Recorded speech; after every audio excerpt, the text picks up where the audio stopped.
Today's topic, words cannot be unsaid.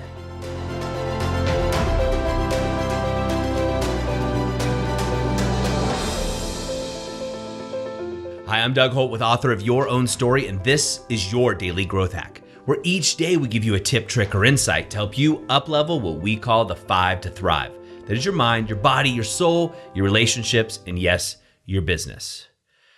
Remember, words cannot be unsaid. There's a lot of things in life that you can undo, you can take back, and no one will ever know. Words aren't one of those things. Yes, if you say something, you can go back and correct the situation, apologize, and take ownership, and you should each and every time, right? But words themselves cannot be unsaid. If you say something mean, vulgar, or hurtful to somebody, they can't be taken back. The person may forgive you, but you can never take those words back. So something I recommend you do, if you're in a heated situation, take a breath and count to 10. Now I count backwards, 10, 9, and I take a couple deep breaths as I'm doing this. Now what happens is a multitude of things. One is I calm down, so my triggers or anything else that maybe I want to say as a knee-jerk reaction don't come out. And I came from a family that is extremely sarcastic, right? And very biting on the tongue. And that's the way I grew up. So to me, that was the normal, right? In fact, gosh, it was 6th grade, I think it was. You know, I thought I was just communicating, and the woman across from me at the table, the desk we were sitting at school, turned around and just slapped me across the face, and she had tears in her eyes, and she was so upset at what I said. And I remember thinking, like, wow, this is just normal communication in my household. I didn't think anything of it. And yeah, it was mean, but to me, that's just the way people talked.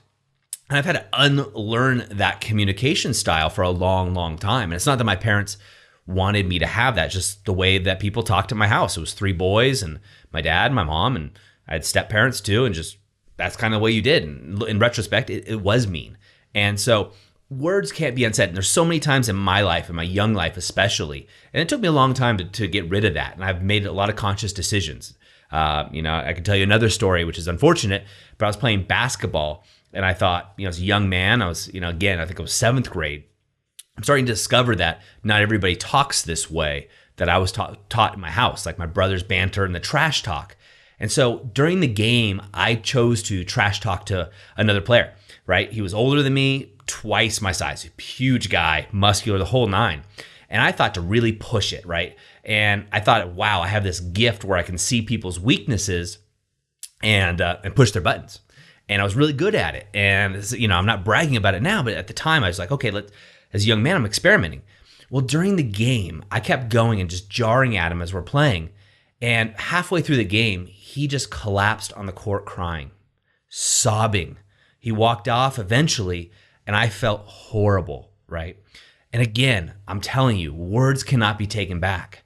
I tried so hard to apologize afterwards, and I still feel bad just recounting that story, and how bad I was, this young man just trying to figure life out and experiment and say, hey, is this a gift or a curse or what is it?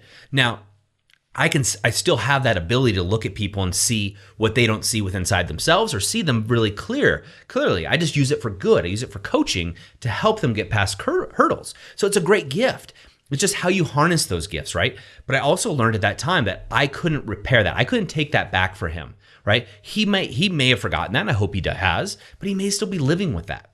And so what I want to tell you is, again, whatever you're saying or when you're in a situation, especially with a loved one, words can't be taken back. So try this technique again and just take a calm, deep breath for 10 seconds. It's going to reduce your triggers, as I said earlier, but it's also going to calm them down because they're going to feel heard, right? And after those 10 seconds, you can say whatever you want, right? But my guess is if you're like myself or like many of the people that I coach, you're going to decide to say something much nicer than you may have wanted to initially as that knee-jerk reaction came out. And this is going to allow you to have more control over your verbal communication, but also with the way it lands on somebody. Because again, you can't take it back. You may decide to say, hey, look, you know what? This is getting a little too hot. I'm going to step away and come back to this conversation.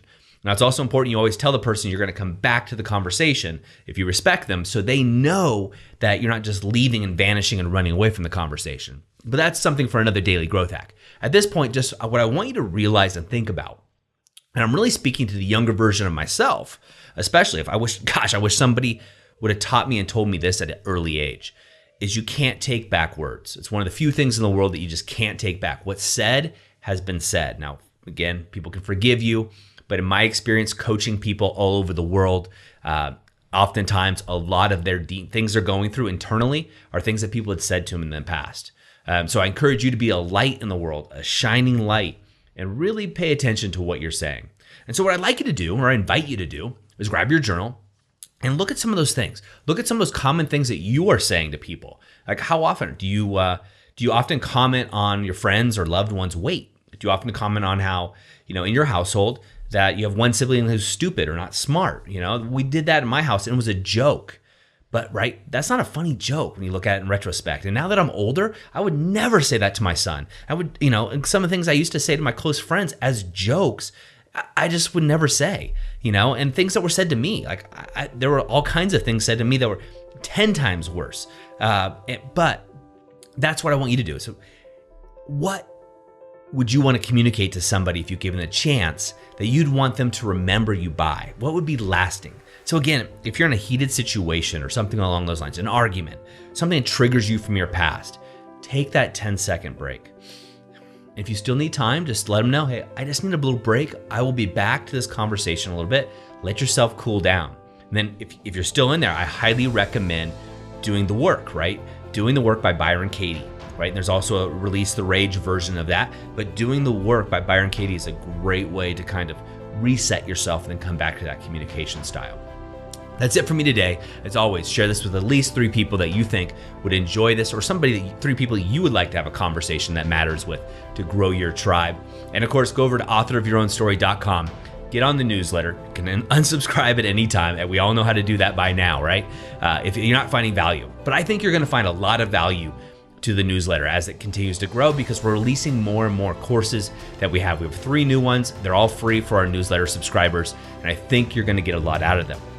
Also, remember, just go out, be yourself, inspire someone by being the author of your own story. You are a beacon in the world, and I want you to shine. All right, I'll see you tomorrow. Have a fantastic day. I hope you enjoyed today's Daily Growth Hacks. Please put your comments right down below, and remember to click subscribe. This way we can ensure that we're delivering these Daily Growth Hacks right to you each and every day. On behalf of the whole team here, remember, go out and be the author of your own story.